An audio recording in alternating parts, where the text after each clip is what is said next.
हमारे चैनल को सब्सक्राइब करने के लिए सब्सक्राइब के इस बटन को ऐसे दबाएं, फिर नोटिफिकेशन पाने के लिए इस बेल आइकन को ऐसे प्रेस करें और नोटिफिकेशन को ऑन कर लें। धन्यवाद साथियों, एक बार फिर एपिक एजू चैनल पर आपका स्वागत है। दोस्तों, जो हरियाणा सरकार की भर्तियों पर चर्चा के लिए ये वीडियो बनाई है और किस तरीके से जो बातें सामने आ रही है और हरियाणा के अंदर सरकार ने घोषणा कर दी है 50,000 और नई भर्तियां करने की, तो उन पर भी हम बताएंगे क्या सरकार ने ये जुमला फेंका है या सरकार सच में एक्शन मोड में आने वाली है। ग्रुप डी और टीजीटी रिजल्ट के बारे में हम बताएंगे। 5 अंकों पर क्या मंशा सरकार की है और 20 ग्रुप को सरकार बचाएगी या नहीं, इन सब बातों पर हम चर्चा करेंगे। और बेहद जानकारी है एक दोस्तों, एक सेंटर से एक अपडेट आई है जिससे सभी जहां जहां पर बीजेपी की सरकार है वहां रोजगारी के मुद्दे के ऊपर एक अपडेट आई है, वो भी हम आपको बताने का काम इस वीडियो में करेंगे। पॉइंट टू पॉइंट आपका क्लियर किया जाएगा। तो साथियों, सबसे पहले यदि आप चैनल पर पहली बार हो तो प्लीज चैनल को सब्सक्राइब करने का काम करें और वीडियो को ज्यादा से ज्यादा शेयर और लाइक करें। तो भाई, एक तो आप सबको पता ही है कि हम जो बात कर रहे हैं कि हरियाणा स्टाफ सिलेक्शन कमीशन की यदि हम बात करते हैं तो हरियाणा स्टाफ सिलेक्शन कमीशन को अपना नया चेयरमैन मिल चुका है। ठीक है, नया चेयरमैन मिल चुका है। तो एक ये खुशखबरी न केवल एचएसएससी के लिए है, तो एचएसएससी से जुड़ी भर्तियों से संबंधित है, जिसमें डायरेक्ट या इनडायरेक्ट वे से लगभग 10 लाख बच्चे डायरेक्टली जुड़े हुए हैं। ठीक है, जिन्होंने सीईटी दिया है। तो एक सभी के लिए बहुत ही बड़ी क्या है, ये खुशखबरी है। और खुशखबरी की बात यह भाई, क्योंकि इनके चेयरमैन के पद की वजह से बहुत सारे जो रिजल्ट है वो डिक्लेयर नहीं हुए थे। जैसे फॉर एग्जांपल टीजीटी का रिजल्ट डिक्लेयर नहीं हो सकता था। ठीक है, ग्रुप डी का जो रिजल्ट है, ठीक है, वो नहीं हो सकता था। इन पे भी हम बात करेंगे, इनके रिजल्ट पर भी बात करेंगे। और कोई भी भर्ती इनके बिना पूरी नहीं हो सकती थी। तो नए जो चेयरमैन हैं हमारे हिम्मत सिंह जी, हम उनको शुभकामनाएं देते हैं और उनसे हम एक उम्मीद करते हैं कि भाई ये एक बहुत ही विद्वान है और एक ये कह सकते हो उनको जो कानून का नॉलेज है वो बहुत ही शानदार और तकड़ा नॉलेज है कानून का। और उम्मीद करते हैं कि ये हमारे लिए एक संजीवनी बूटी की तरह आए हैं और जो युवा हैं उनको नौकरियां देने का काम करेंगे।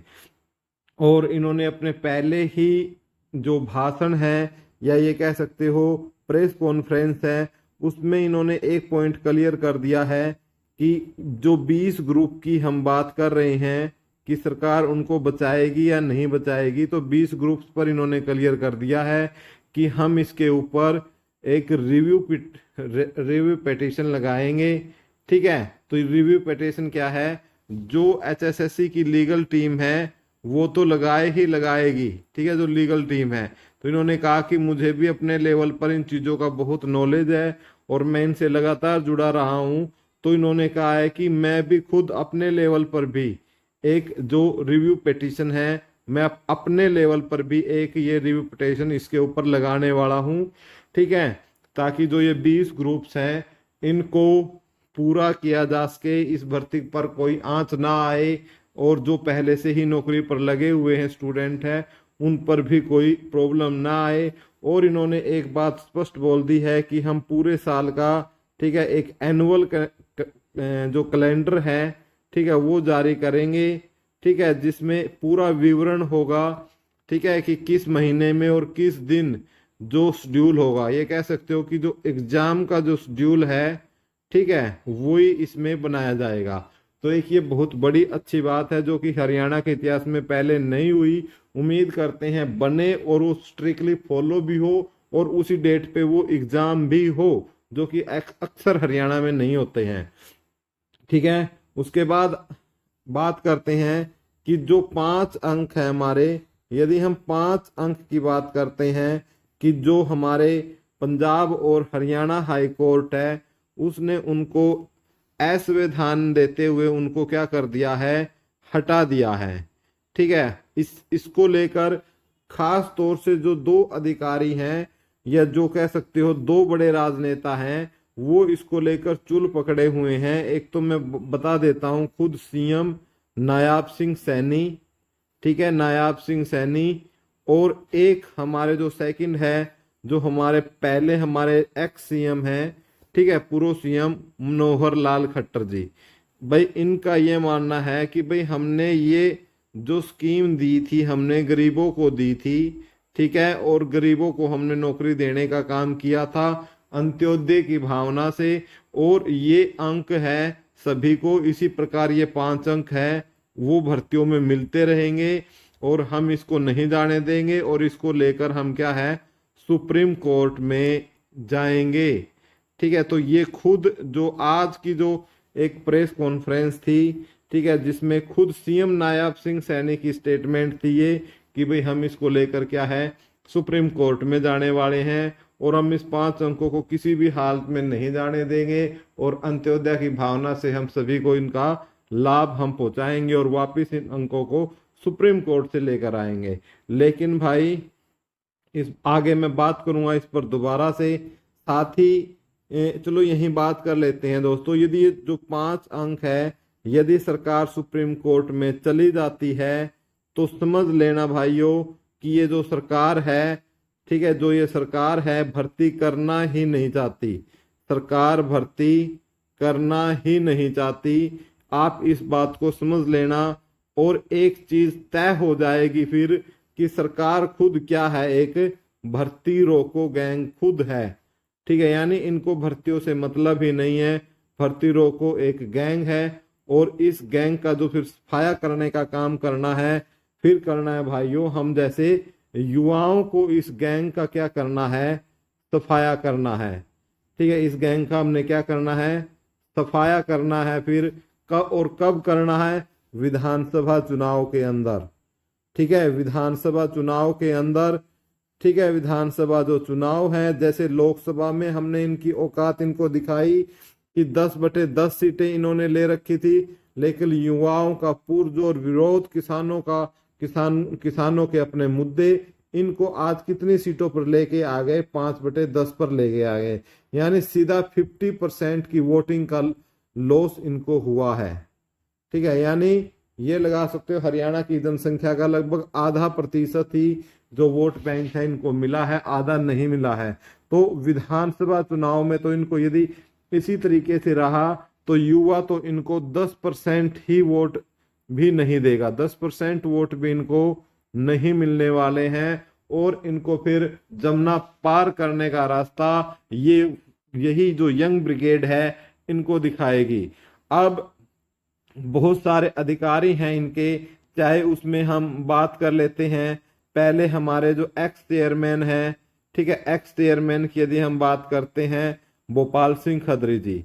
ठीक है, भोपाल सिंह खत्री जी ने भी बोल दिया है कि सरकार को इनको 5 नंबरों को लेकर अब सुप्रीम कोर्ट में नहीं जाना चाहिए, क्योंकि सरकार के पास क्या है, समय नहीं है, और 90 दिन इनके पास बचे हुए हैं, और इस 90 दिन के अंदर इन सभी भर्तियों को पूरा कर युवाओं को रोजगार देना चाहिए। और जितने भी युवा नाराज हैं, ठीक है, युवा जो नाराज हैं उनको भी क्या करना चाहिए, मनाना चाहिए। नाराज युवा को क्या करना चाहिए, मनाना चाहिए। इस प्रकार के स्टेटमेंट दे चुके हैं, लेकिन जो इनके सलाहकार हैं, अब सब कुछ उनके हाथों में है भाई। सलाहकार है, सलाहकार में मैं बता देता हूं कौन कौन है। तो सलाहकार की यदि हम बात करते हैं तो सबसे जैसे भोपाल सिंह खत्री जी स्टेटमेंट दे चुके हैं, और हम उम्मीद कर रहे हैं कि खत्री जी यही स्टेटमेंट सीएम को भी देंगे। ठीक है, जो सीएम सलाहकार की हम बात कर रहे हैं, और जो भारत भूषण भारती जी हैं, ठीक है, भारत भूषण भारती जी हैं, ठीक है, ये भी इनको इस बात की सलाह दे सकते हैं।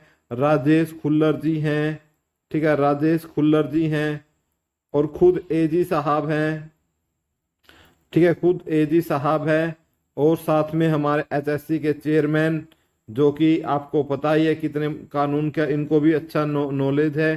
तो एचएससी चेयरमैन खुद इस चीज को लेकर इनको बता सकते हैं कि 5 अंकों को सुप्रीम कोर्ट में लेके जाना है, तो फिर कोई भर्तियां नहीं हो पाएगी, किसी भर्ती का भी रिजल्ट हम निकाल नहीं पाएंगे।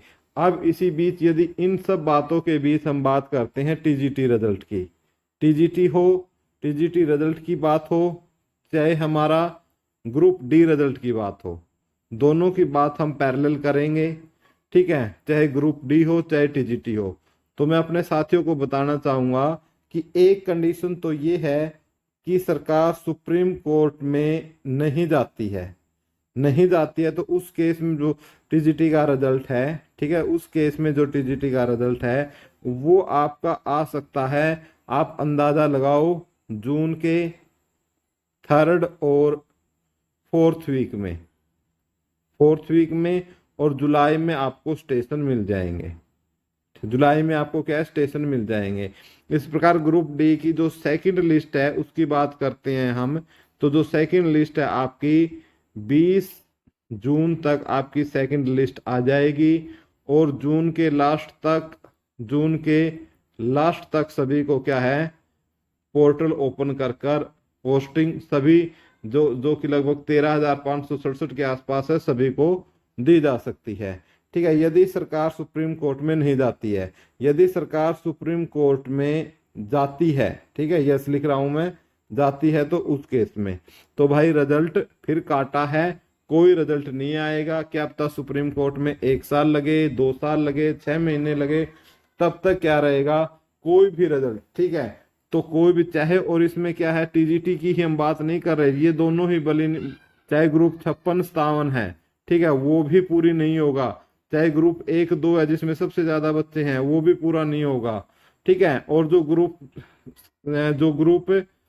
20 ग्रुप्स हैं इनको शायद फायदा होता रहेगा, क्योंकि ये तब तक क्या है, ये जॉब करते रहेंगे तब तक जब तक सुप्रीम कोर्ट की कोई वर्डिक्ट नहीं आ जाती। ठीक है, तो दोनों केस में मैंने आपको बताया है कि किस प्रकार से और कैसे रिजल्ट आपका आ सकता है।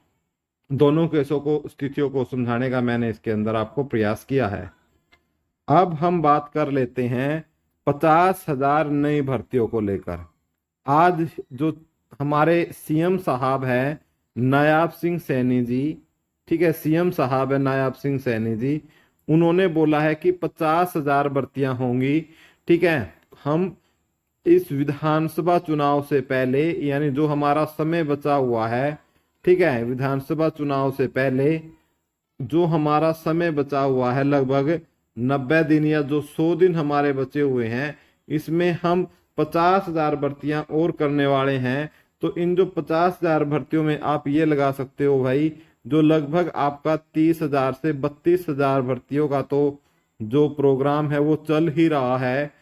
ठीक है, जो सीईटी 2022 के तहत है, तो इन्होंने ये ऐड कर दी होंगी। और इसके अलावा एक सीएम साहब ने जो खुशखबरी दी है ग्रुप डी वालों के लिए, ठीक है, खुशखबरी है वो दी है ग्रुप डी को। ठीक है, ग्रुप डी को इन्होंने बोला है कि इसी सीईटी के आधार पर हो और हम भर्तियां निकालेंगे। ठीक है, तो ये भर्तियां आपकी 7,000 से लेकर 10,000 तक ये भर्तियां और ये निकाल सकते हैं इसी में। और जो 10,000 ये और भर्तियां जो बोल रहे हैं, ये ग्रुप सी की और जो नई भर्ती है, ठीक है, नई भर्ती ये निकाल सकते हैं। और ये नई भर्ती पूरी हो ना हो इस चीज़ की गारंटी नहीं है, तो इस पर जो ये करने वाले हैं एग्जाम लेकर छोड़ने वाले हैं इसको। ठीक है, एग्जाम लेकर भी छोड़ सकते हैं, और समय रहेगा तो फिर यदि समय रहता है, मुझे तो ये लग रहा है कि समय नहीं रहने वाला है जिस हिसाब से ये चल रहे हैं। ठीक है, तो फिर आपका क्या है, इनका रिजल्ट नहीं आने वाला है। अब दूसरे पहलू पर हम बात कर लेते हैं कि जो इन्होंने ये बोला है कि जो 50,000 और भर्तियां आने वाली हैं, यदि ये 5 अंकों को लेकर या सुप्रीम कोर्ट में जाते हैं, तो ये भर्तियां कोई ये क्या, क्योंकि ये तो इसको छोड़ेंगे नहीं, इसको इस 5 अंक वाले को नई पॉलिसी में भी ऐड करेंगे इस चीज को, तो फिर क्या है, ये महज एक क्या है, जुमला हो सकता है युवाओं को शांत रखने का, ये एक, ये कह सकते हो आप, जुमला हो सकता है। क्योंकि जुमला कैसे हो सकता है कि यदि युवा, आपको पता है, देखा होगा किस तरीके से जो फायर ऑपरेटर वाले हमारे भाई थे, फायर ऑपरेटर वाले, उन्होंने किस तरीके से एक अर्धनग्न अवस्था में, ठीक है, अर्धनग्न अवस्था में अपना जो विरोध का प्रदर्शन किया था, और विरोध प्रदर्शन में उन्होंने पैदल यात्रा की थी। और पैदल यात्रा भी कहाँ से कहाँ तक की थी पैदल यात्रा, ठीक है, पंचकुला से आपकी करनाल तक, पंचकुला टू करनाल उन्होंने की थी। और जिसको लेकर जो सीएम साहब है तुरंत एक्शन में आ गए थे और उन बच्चों को बुलाकर सांत्वना दी थी। और उनके जो रिजल्ट की बात है वो उन्होंने पूरी तरीके से 5 नंबर के बोला था कि भाई वर्डिक्ट आने दो, उसके बाद हम आपका रिजल्ट निकाल देंगे। वर्डिक्ट आ चुके हैं, 1 हफ्ता हो चुका है, उनका रिजल्ट भी कहीं अता पता कुछ किसी का कुछ नहीं है भाइयों। तो इस प्रकार से क्या है, ये अपडेट चल रही है हमारे हरियाणा में। अब आप खुद कमेंट करो भाई, इनका अगले विधानसभा चुनाव में क्या इलाज करना है युवाओं को, ठीक है, विधानसभा चुनाव में क्या करना है। देखो भाई, मैं तो ये मानता हूं कि यदि ये अब भी भर्तियां कर दे, जो इन्होंने बोला है 50,000, ठीक है, मैं ये बोलता हूं 50,000 भी ना करो, ये 40,000 भर्ती कर दो, ठीक है, हम फिर भी इनको सपोर्ट कर देंगे। यदि पूरी भर्ती ये 90 दिन में इस भर्तियों को ये करके दिखाएं, युवाओं को जॉब पर चढ़ाए, हम इनको विधानसभा चुनाव में सपोर्ट करेंगे। लेकिन ये ऐसा नहीं करते हैं, तो मैं सभी युवाओं से अपील करूंगा कि भाई इनको विधानसभा चुनाव में जमुना पार करवा देनी है, ठीक है, जमुना पार करवा देनी है भाइयों इनको, ठीक है। जमुना पार समझ ही चुके होंगे दोस्तों, जो हरियाणा के साथ यमुना नदी बनाती है, यानी हरियाणा से इनको खदेड़ने का काम इनको करना है, ठीक है। और किसी नई और योग्य पार्टी को फिर क्या है, हमें इसको एक चांस देकर देखना पड़ेगा। और क्योंकि भाई फंसे तो हम ही हैं, ठीक है, बहुत ही सोच समझ कर डिसीजन लेना। जय हिंद साथियों, जय हरियाणा। और उम्मीद करता हूं कि आपका स्वास्थ्य ठीक होगा, और चैनल को सब्सक्राइब कर लो, वीडियो को लाइक और शेयर जरूर करें।